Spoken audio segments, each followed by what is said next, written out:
You ask Tiger to solve. This deals with linear equations with one unknown. The final result is n equals -15. Let's solve it step by step. Simplify the expression. Combine like terms. Group all constants on the right side of the equation. Add 7 to both sides.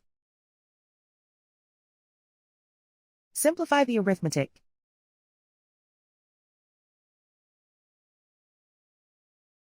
Convert the L into a positive number. Multiply both sides by -1. Remove the ones.